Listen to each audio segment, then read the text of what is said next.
Welcome everyone to another episode of Retro Wrestling Reviews. Fredo Esparza here, and this week we look back at World Class Championship Wrestling's March 13th, 1982 show. Before we get to the review, be sure to click that subscribe button. We'll have more wrestling show reviews as well as the Lucha World podcast and additional content available on this channel. This episode of World Class Championship Wrestling was taped on March 7th, 1982 at the Sportatorium in Dallas, Texas, and aired on March 13th, 1982. Mark Lawrence is joined this week on commentary by Kevin Von Erich. The first match on the show is Captain Frank Dusek defeating Jesse Relampago Leon after a superplex. Pretty good match with Relampago Leon using his speed against Doucek. Doucek focused more on keeping Leon grounded on the mat. Final moments saw Leon get Doucek with an in-ring tope, but Doucek recovered quickly and was able to get Leon with a double underhook suplex. He then placed Leon on the top rope and slapped him a bit before finally getting him with a superplex that led to the pin. That is then followed by Mark Lawrence, who interviewed the NWA World Heavyweight Champion at that time, the Nature Boy Ric Flair. Flair cuts a promo about being the NWA World Heavyweight Champion and how much prestige there is in that title. He talks about how he's traveled all over the world, but there is one cloud over his reign, and that is Kerry Von Erich, who had a disputed match against Harley Race. He promises to teach Kerry Von Erich a lesson. The next match is Ric Flair beating Richard Blood with the figure 4 leg lock. Before the match starts, Kerry Von Erich shows up and enters the ring. He heads over to give some advice to Richard Blood, then talks to the ring announcer, who mentions that Kerry has officially challenged Ric Flair to a title match and wants that match to be held in the state of Texas. Crowd cheers loudly. Flair tells Kerry that he's the champion and he better learn to live with it. They get into a shoving match. Referee breaks them apart. They get back to the match and Flair quickly goes on the attack on Richard Blood with chops and elbows. Blood makes a brief comeback, but Flair cuts that short and goes to work on Blood's leg and gets him in the figure 4 leg lock. After the match, fans start to chant, "We want Kerry," at Ric Flair. Flair then grabs the mic and tells the fans that he'll give them Kerry Von Erich soon. Fritz Von Erich and Kerry Von Erich join Mike Lawrence for an interview. Kerry talks about Ric Flair and he praises what Flair has done as a champion and says he is proud to be the cloud over Flair's title reign. Fritz says Kerry beat Harley Race and said it was a fluke that Kerry isn't the NWA World Heavyweight Champion.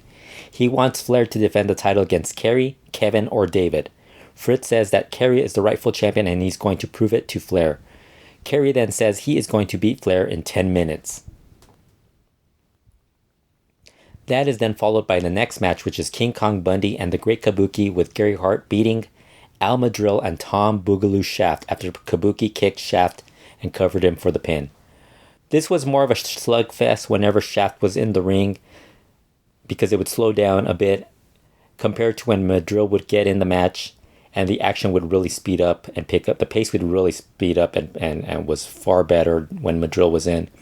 Bundy and Kabuki had a long stretch of the match where they controlled it and went to work on Shaft. Shaft was finally able to tag in Madril and he came in blazing but quickly tagged Shaft back in. Gary Hart distracted the referee and Madril, which allowed Bundy and Kabuki to double team Shaft and get the win. I think there's a few shows where there's one partner. It's usually the babyface team where there's one partner that's really good and works a really fast pace that the fans like, and then there's a slower, less skilled partner, and you sometimes hear the fans groan when the less skilled partner comes in, because they know that that usually means that the match is not going to go the babyface's way. The last match on the show is Kevin Von Erich beating Carlos Zapata with the body scissors that forced Zapata to submit. Kevin was accompanied by Mike Von Erich to the ring. Kevin dominated most of the match with Zapata getting in some offense, but mostly selling and bumping for Kevin. After the match, Mike ran into the ring and gave Kevin a hug.